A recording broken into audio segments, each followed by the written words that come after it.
This session, What Role for Local Governments in the Euro-Arab Dialogue Initiative, will not be moderated by Otmar Höll, as it was announced in the program, because unfortunately he fell ill.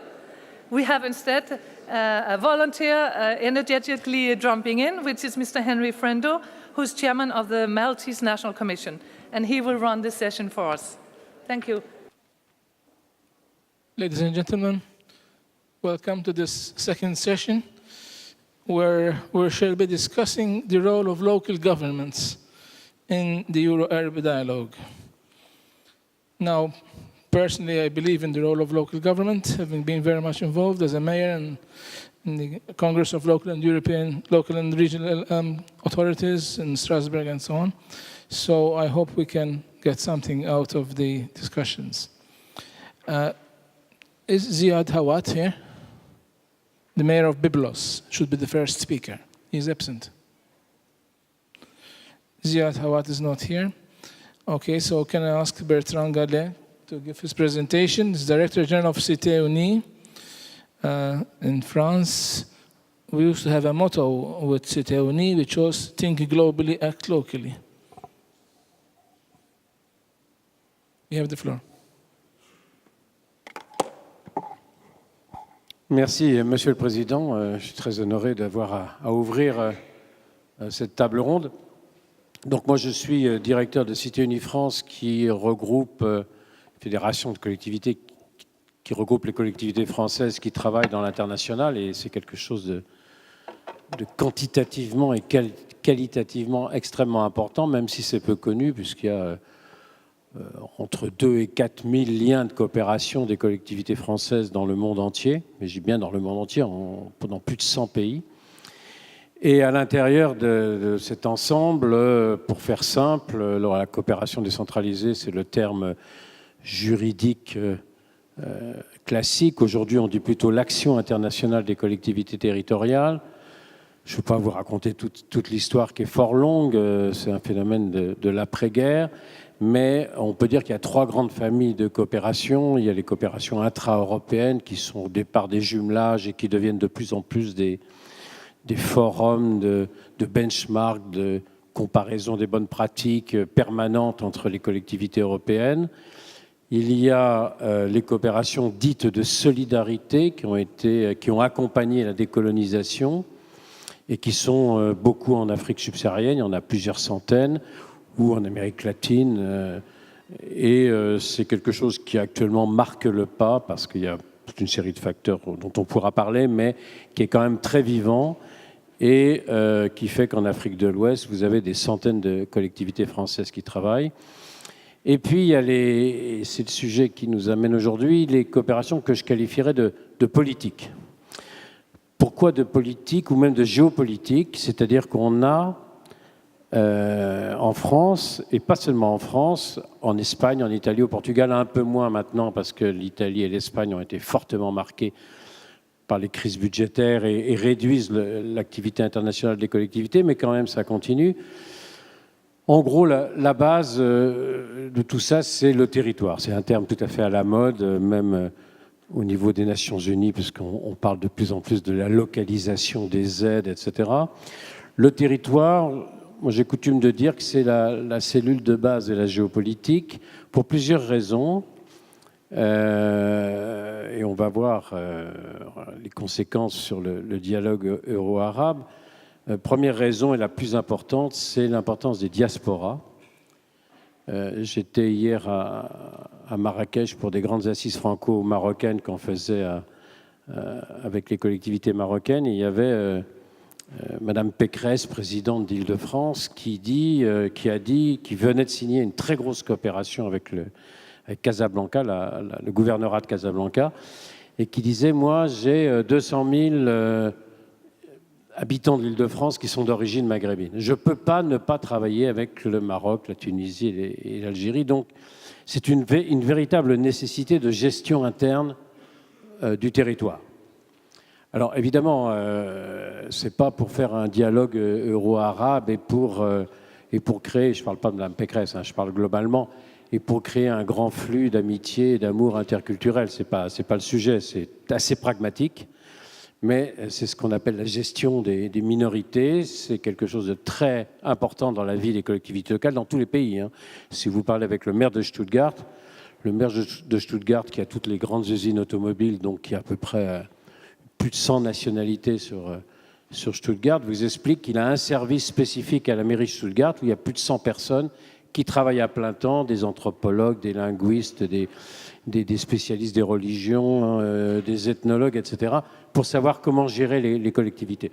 Donc c'est une nécessité importante, d'autant plus importante quand il y a des crises. Alors je ne veux pas faire tout l'historique, mais quand il y a eu l'opération plomb durci des Israéliens au Moyen-Orient, on a eu une très très grande frayeur des élus français qui avaient très peur qu'il y ait des réactions de jeunes gens d'origine maghrébine, même français bien sûr, mais regardant Al Jazeera et ayant envie d'aller mettre le feu à une synagogue. C'est pas une blague. Les maires étaient extrêmement mobilisés. Ils ont d'ailleurs, on en a beaucoup parlé, mobilisé les rabbins, les imams, les évêques, justement pour éviter tout dérapage, parce que des conflits au Moyen-Orient, ça se traduit par des tensions sur le territoire. Et d'où la nécessité pour les maires et les présidents de région de travailler de plus en plus avec les pays concernés. Alors, je vais parler bien évidemment de ces pays, quels sont les pays destinataires. En gros, nous, à Cité Unie France, on travaille sur 6 pays. Alors d'abord, premier point, personne ne parle de coopération avec le monde arabe. On parle l'entrée, elle est méditerranéenne. Elle est méditerranéenne sur une histoire assez complexe qu'il faut retracer parce que ça mérite vraiment d'être analysé de près. Ça correspond en gros à la réunification allemande. Quand il y a eu la réunification allemande au début des années 89-90, on a eu dans la foulée l'élargissement vers l'Est et d'énormes flux financiers européens à destination des pays de l'Est qui venaient d'entrer dans l'Europe et une vraie frustration des pays méditerranéens. Donc il y a eu toutes sortes de pressions en Europe pour essayer de créer un pendant méditerranéen à cette espèce de déplacement du centre de gravité vers le nord-est de l'Europe. Un événement important qui n'a pas duré très longtemps, c'est les programmes MED. Ça a duré de 1992 à 1995. Ça a été tué à la fin d'ailleurs. La commission des finances du Parlement européen, présidée par une Allemande, n'a pas été étrangère d'ailleurs à la fin du programme MED. Mais ça a été quelque chose d'extraordinairement riche, et notamment le programme MED-URBS qui a obligé les collectivités européennes qui ne connaissaient même pas bien les collectivités du sud ou de l'est de la Méditerranée à monter des réseaux très compliqués pour récupérer de l'argent européen. Et à partir de ces 2 ou 3 ans très intenses où on a vu les Allemands, les Italiens, les Espagnols, les Français travailler en Tunisie, au Maroc, au Liban, etc., on a vu à la suite de ça naître d'innombrables réseaux méditerranéens de collectivités locales. Alors je ne vais pas tous vous les citer, il y en a un nombre extraordinaire qui sont soit thématiques, soit généralistes, mais il y a une mise en réseau très importante. C'est le deuxième point que je voulais aborder. Il y a des coopérations bilatérales qui sont des histoires singulières et sur la Méditerranée, rien que pour la France, on en compte entre 200 et 250, avec essentiellement les 3 pays du Maghreb, mais aussi au Proche-Orient, on a pas mal de coopérations avec le Liban, notamment le maire de Byblos qui n'est pas là, mais il y a beaucoup de collectivités qui travaillent avec la ville de Byblos. Beaucoup de coopération avec la Palestine, et là je salue mon ami Elias Sambar, puisqu'on travaille beaucoup avec lui sur un réseau qui s'appelle le Réseau pour la coopération décentralisée en Palestine, où on a selon le niveau d'intensité, entre 30 et 40 coopérations sérieuses. Ça pose plein de questions. Ça pose la question, bon, d'abord, il n'y a pas de minorité palestinienne importante en France, donc c'est pas le lobbying d'une diaspora quelconque. C'est ce que je disais tout à l'heure, la gestion territoriale. Voilà.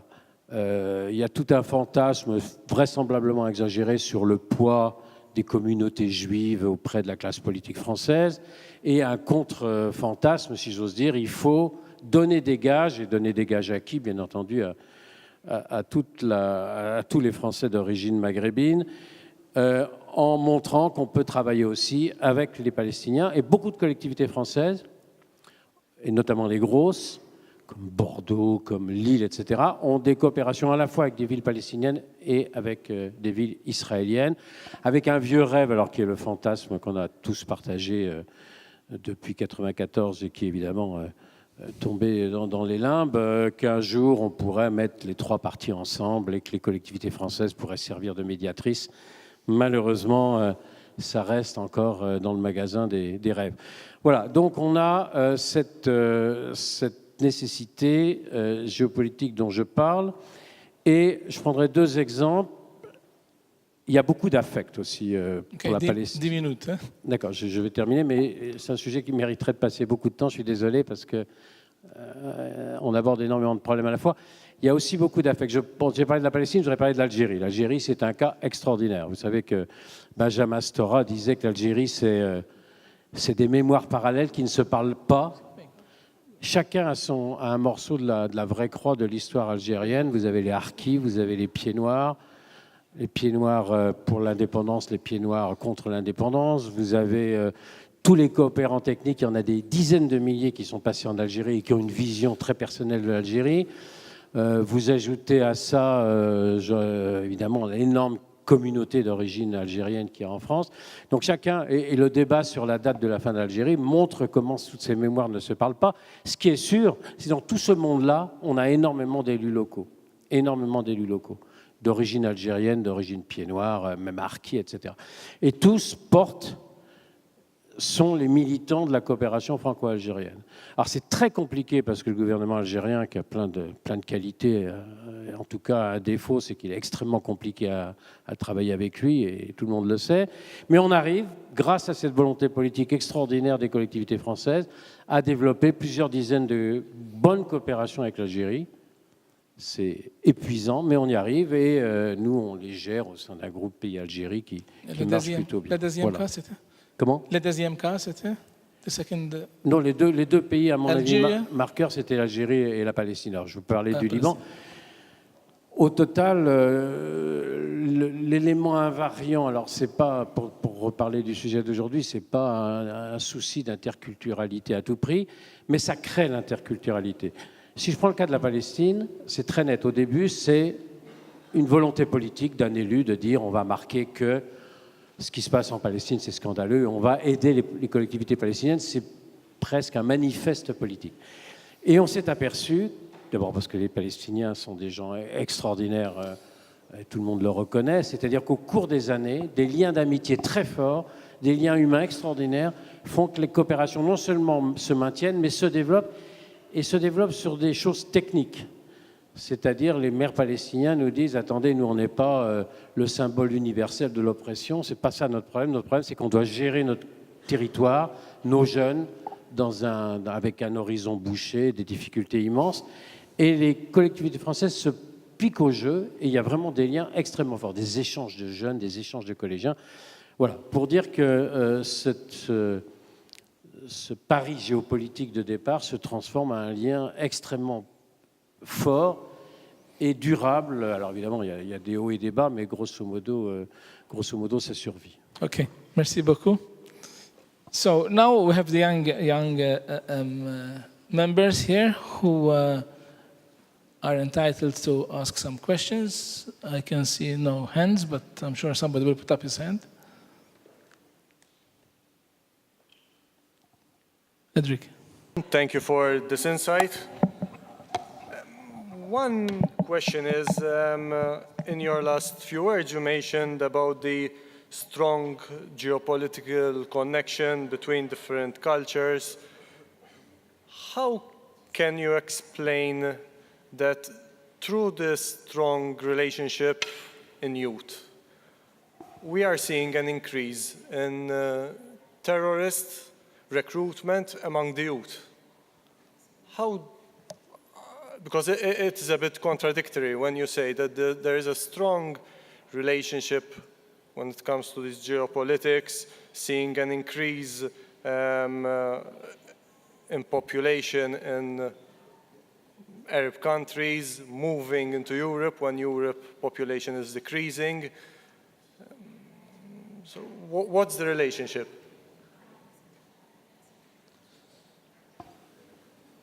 The question is about the role of young people in terrorism. Actually, yes, because it's a bit contradictory, saying that in youth there is a lot of integration, but in reality we're seeing the opposite. États-Unis? Oui, c'est une question très intéressante, effectivement. Tout ce dont je parle, c'est-à-dire cette période d'efflorescence extraordinaire des réseaux, moi, ce que j'appellerais le néo-méditerranéisme, c'est un terme un peu rigolo qui a été inventé après la guerre de 70 en France, quand les Allemands étaient tout puissants en Allemagne et la France avait été battue. On s'est replié sur la colonisation du Maghreb, etc. Et on appelait ça le méditerranéisme, en disant la France, l'Allemagne, c'est le nord, et nous, on va s'occuper de la Méditerranée. On a vu réapparaître ça dans les années 90, un peu pour les mêmes raisons, face à la montée allemande. Mais tout ça, et c'est ça qui est important, c'est avant le 11 septembre 2001. C'est la période que je dirais pré-salafiste ou pré-islamiste. En tout cas, personne n'avait ça en tête, ni les collectivités, ni même les jeunes à l'époque. Le vrai traumatisme, c'est le 11 septembre. On s'en rend compte aux élections américaines. Une l'onde de choc du 11 septembre continue aux États-Unis, donc c'est quelque chose de beaucoup plus...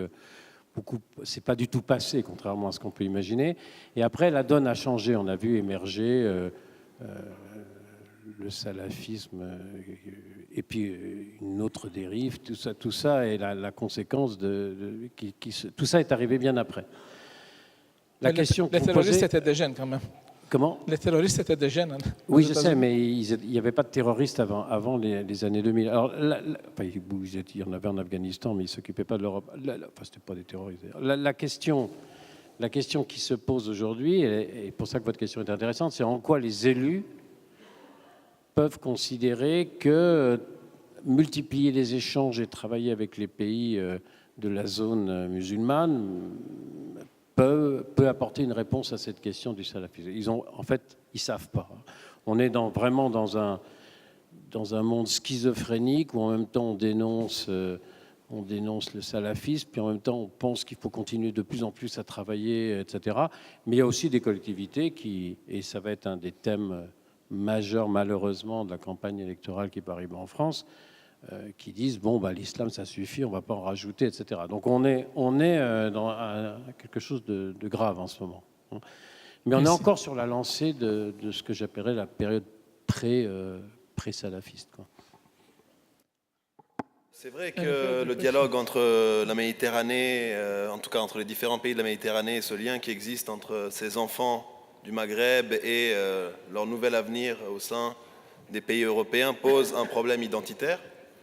Ma question est la suivante, en fait. La réponse politique, en tout cas en France, depuis 2 mandats, elle est absente sur la première des problématiques sur cette question de terrorisme, qui sont les discriminations et le chômage.